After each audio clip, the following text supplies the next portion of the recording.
In her room, she wore the cloak and looked at herself in a tiny mirror, thinking of all she could do with the clock. She laughed, and when she heard a knock on her door, she put the clock away and went to bed.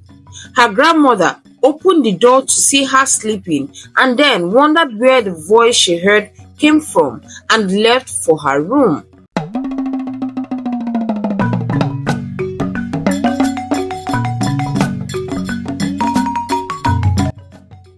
Once upon a time, in a beautiful community, there lived a family of four where love was ever present. Their eldest daughter's name is Sade, and her younger brother's name is Tayo. Their parents adored them immensely, ensuring they lacked nothing. They were sent to the best schools in the area and provided all the basic necessities for survival.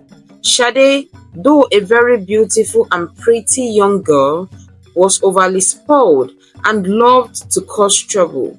Sade and Tayo's relationship wasn't typically brother-sister kind. Whenever she did something wrong, she would blame her brother so she wouldn't get punished, but her parents knew she was behind it. She teased her brother and often made fun of him. Yet, her brother always showed her nothing but love, which she never reciprocated. At school, she was a mean girl who felt everyone should bow down to her and had a tight clique of friends. She often got into fights, which resulted in her parents being summoned to the school, and when her name was mentioned, they knew she had done something very wrong. No matter how much they tried to discipline her, she would always find a way to misbehave again without learning her lesson. Her parents had taken her to many places for advice, but she refused to change her ways, causing a lot of trouble for her family. Her parents cried at night, wondering why their child behaved this way, knowing they were well brought up and behaved. They provided their children with the best things in life because they lacked growing up. However, Tayo wasn't like Sade, and they wondered why she was different. One day, Sade beat up another child in school to the brink of death. Even when her friends tried to stop her, she paid no attention, so they left her to call a teacher, and that was when she stopped. The school took the matter seriously as they were almost about to lose the accreditation because of what Sade did.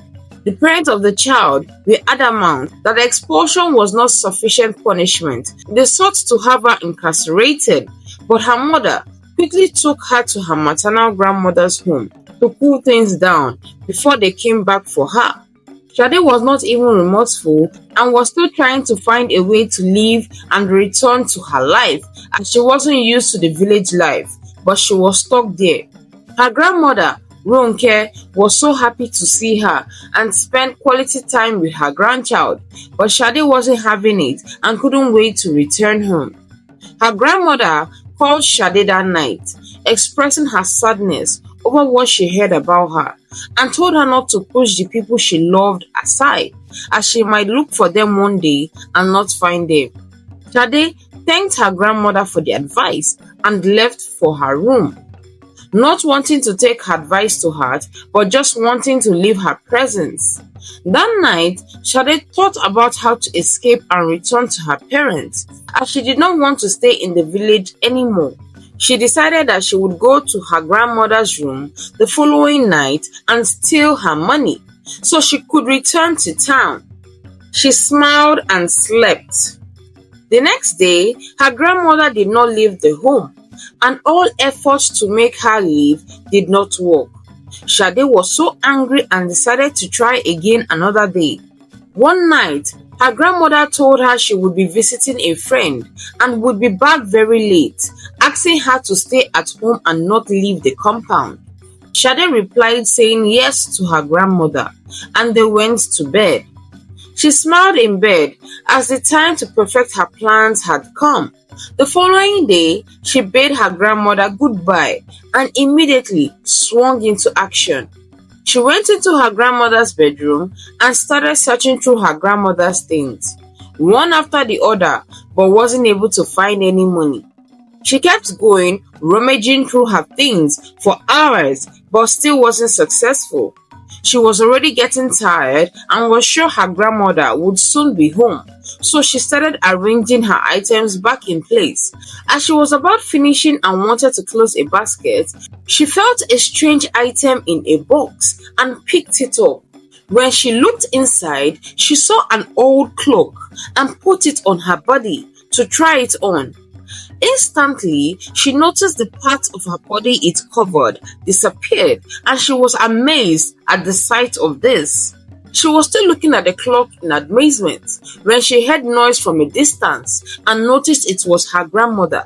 She put the box away and hurriedly left for her room. She hid the clock amongst her things and acted like she was sleeping. Her grandmother called her, saying she bought her a nice snack on her way back. Shade dragged her feet, went to her grandmother, collected the snack, thanked her, and retraced back to her room. That night, after she had her dinner with her grandmother, she decided to bid her good night. Her grandmother asked her to stay with her so they could discuss and she could tell her tales, but Shade declined, saying she was too tired and had to retire for the night. In her room, she wore the clock and looked at herself in a tiny mirror, thinking of all she could do with the clock. She laughed, and when she heard a knock on her door, she put the clock away and went to bed. Her grandmother opened the door to see her sleeping and then wondered where the voice she heard came from and left for her room. The next day, Shade asked her grandmother for permission to go out, but she refused her stepping out of the house, and she snuck out after lying that she wanted to go and sleep. She went around the community and immediately started looking for trouble. She would go close to someone who was buying something and steal from a table while the person close by received the blame for the theft. Oh, how she enjoyed what she was doing. She kept going around and causing trouble, and it was already getting out of hand. She left for her home after she snuck in. She kept laughing in her room as she smiled, looking at her accomplishments and the things she stole on her bed. She said she would go again to cause a fight between people the next day and watch them act foolishly. She laughed. The thought made her happy all through the day, and she couldn't wait for the next day to come and went to bed. The next day, when she woke up, and by noon, she got ready and put the cloak on her body. Little did she know it would be her last time wearing the cloak. She stepped out of the house and found herself in a strange forest. She was so confused as this wasn't where she was going. She tried calling her grandmother, and no one could help nor hear her, and she got scared. She kept walking and then stumbled upon a very old hut. She went and knocked on the door, but got no response, and went inside and saw all kinds of strange things. As she was about to turn and leave the hut, a spirit appeared to her and asked her what she was doing here. She said she didn't know, that she left her house and found herself in this forest, that she had walked a long time to get here. The spirit laughed and said, "Welcome. People hardly get out of here, except when needed on the other side. Just pray someone genuinely misses you and wants you back. That is the only way you can return, and you have only 3 days to make that happen. Else, you will remain a spirit forever." She was so shocked and began to wonder who would miss her and want her back. She started crying and asking why all this were happening to her. The spirit laughed at her and asked her if she had been a good child, because all the good people who ever found themselves here left easily, but the wicked ones stayed behind and remained lost forever. Shade went out of the hut and was lost in thought as she realized all the trouble she had put her family through. She knew in her heart that she had wronged everyone who cared about her and wondered if she would come out of this alive. She stumbled upon a girl her age and they connected. She narrated that when she went missing, no one bothered to look for her because they were happy a mischief like her was out of the way. She said if she could go back, she would learn to appreciate people, most especially her family. Shade burst into tears and said, "I'm not sure anyone would want me. I have been a bad daughter. I hope they forgive me and give me a chance too." 3 days came swiftly and she was still in the forest. She had a lot to think about and promised to change if she ever got the opportunity to go back. The clock was ticking, and not long after, she felt like she was hearing someone call her. She tried shaking it off, but it became stronger and clearer. It was her brother Tayo, calling her with a shaky voice and asking her to come back.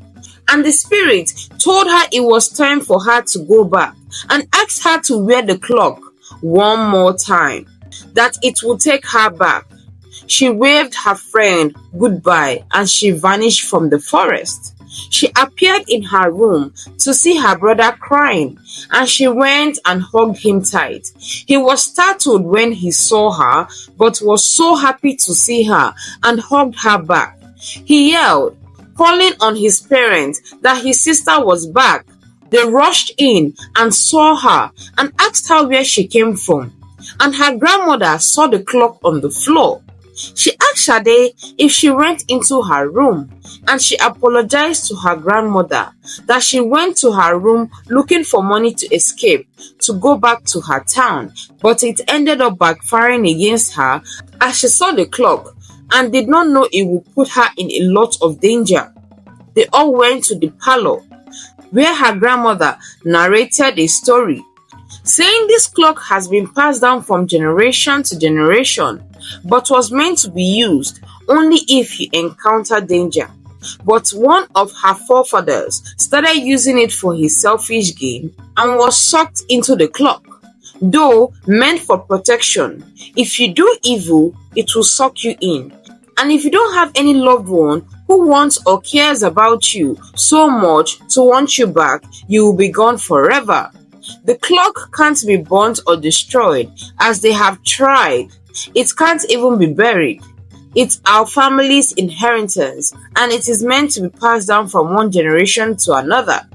Ronke gave the cloak to her daughter and said it shouldn't be used for evil, as it's an evil cloak but can be used for good. They all signed, and Shade apologized to all of them and said she wouldn't do anything to bring shame and disgrace to their family again. And they all hugged and had a good laugh. Shade went back home and went to the family of the girl she hurt and apologized, saying what she did was wrong and promised not to do it again, and they forgave her. She went to a new school, and her brother, not wanting to be apart from his sister, changed and went to her school, and she showed love and kindness to all around her. The end. The lessons to be learned from this story are: do not treat people badly because you're in a position to do so. Love and appreciate those who love you. Do not be mischievous because the consequences for all your actions could be there. Above all, let love lead. Thank you so much for watching till the end. Please click on the subscribe button to support us. Turn on the post notification to get notified when I upload a new story. Like, share, and comment your thoughts. Till then, bye.